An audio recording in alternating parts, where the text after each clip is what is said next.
Hello, everybody. As I speak to you today, I'm sitting in the SAIMM offices in Rosebank, Johannesburg, directly across the road from Anglo American's South African head office. It is a reminder of the deep history and ongoing importance of mining in Southern Africa. It's a privilege to be here today with you. My thanks go to Nathan Kazemba and the SAIMM Zambia Branch Committee for bringing this conference together.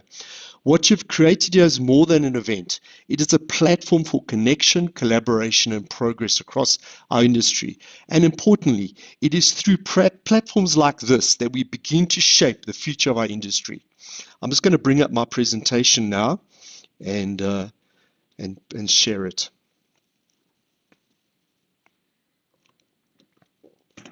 My keynote today is entitled Building the Capability Ecosystem for a Future-Ready Minerals Industry.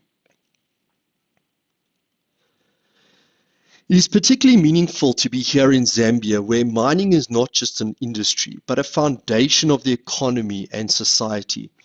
Mining underpins infrastructure, it supports communities, and it drives national development.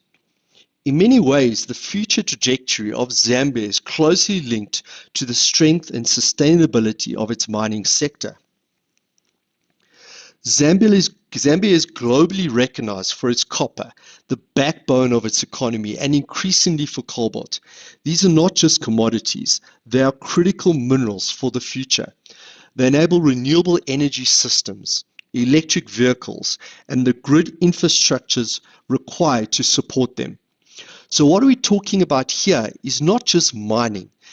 It is a participation in a global transformation, which places Zambia and this region at the heart of the global energy transition.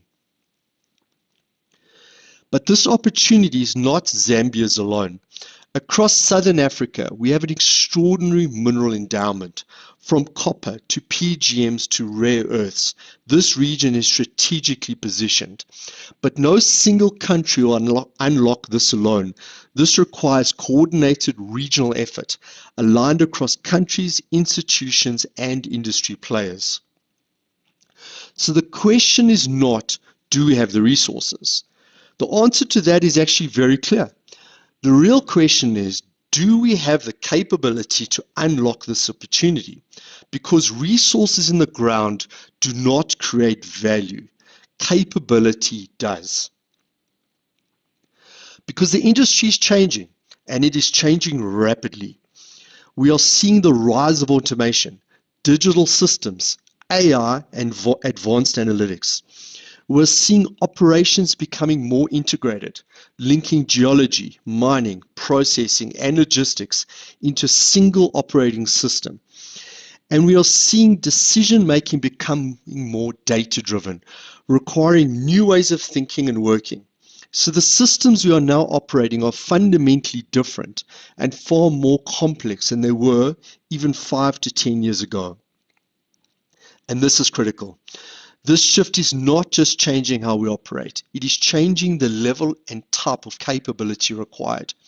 The future minerals industry will require different skills, different ways of thinking, and a more integrated capability base than what we have historically developed. And this is where the challenge emerges. The capability pipeline is breaking. We see it clearly between graduates and work readiness, in mid-career capability gaps, and in the loss of experienced professionals as they're retiring. At the same time, the capability required is increasing, not decreasing, which means the gap is actually widening.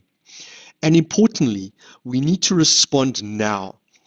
In our universities prepare graduates, in how industry develops capability, and in how we build the full professional pipeline over time. And this leads to a critical insight. We are building more complex systems than we have capability to operate. Zambia has a strong foundation. The system exists.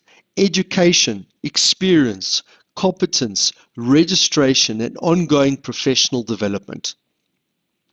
supported through the Engineering Registration Board. Importantly, in Zambia, professional registration is compulsory for practicing engineers, which creates a strong regulatory foundation. This is different from South Africa, where the identification of engineering work defines scope, but registration is not yet universally enforced. But the existence of system in Zambia does not guarantee its performance. The real question is whether the system is producing the capability required at scale. This issue is not that the system does not exist. The issue is that it is not fully aligned. Universities develop graduates with knowledge. Industry develops experience. Professional bodies define standards. And these are not fully connected as a single integrated ecosystem. This is the shift we need to make. Capability is not developed in isolation. It is built through flow across the system, not in silos. From student to graduate to professional to industry leader. And that flow must be deliberate, designed, and aligned.